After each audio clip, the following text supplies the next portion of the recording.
ಶ್ರೀಕಾಂತ್. ಇದೀಗ ಹೆಡ್ಲೈನ್ಸ್. ಕನ್ನಡಿಗರಿಗೆ ಉದ್ಯೋಗ ಮೀಸಲಾತಿ, ಪಿಐಎಲ್ ವಜಾ ದಂಡ ವಿಧಿಸಿ ಹಿಂಪಡೆದ ನ್ಯಾಯಾಲಯ.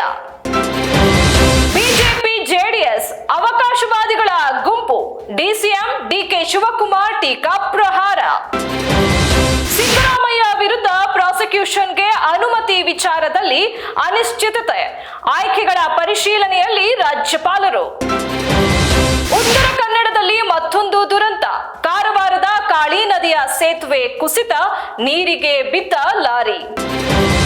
ಬಿಜೆಪಿ ಹಿರಿಯ ಮುಖಂಡ ಅಡ್ವಾಣಿ ಮತ್ತೆ ದಿಲ್ಲಿ ಆಸ್ಪತ್ರೆಗೆ ದಾಖಲು, ಆರೋಗ್ಯ ಸ್ಥಿರ.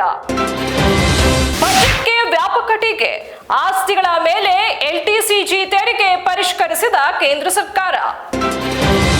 ದೇಶಾದ್ಯಂತ ಏಕರೂಪದ ಕ್ಯೂಆರ್ ಕೋಡ್, ಡಿಎಲ್ಆರ್ಸಿಗೆ ಕೇಂದ್ರದಿಂದ ನಿಯಮ, ರಾಜ್ಯದಲ್ಲಿ ಸೆಪ್ಟೆಂಬರ್ನಿಂದ ಜಾರಿಗೆ ಸಾರಿಗೆ ಇಲಾಖೆ ಸಿದ್ಧತೆ. ಯುಕೆಯಲ್ಲಿ ರಾಜಕೀಯ ಆಶ್ರಯ ನಿರಾಕರಣೆ, ಇನ್ನು ಕೆಲವು ದಿನ ಭಾರತದಲ್ಲೇ ಉಳಿಯಲಿರುವ ಶೇಖ್ ಹಸೀನಾ. ಒಲಿಂಪಿಕ್ಸ್ 2024 ಭಾರತಕ್ಕೆ ಮತ್ತೊಂದು ಪದಕ ಖಾತ್ರಿ, ಫೈನಲ್ ಪ್ರವೇಶಿಸಿದ ಕುಸ್ತಿಪಟು ವಿನೇಶ್ ಫೋಗಟ್.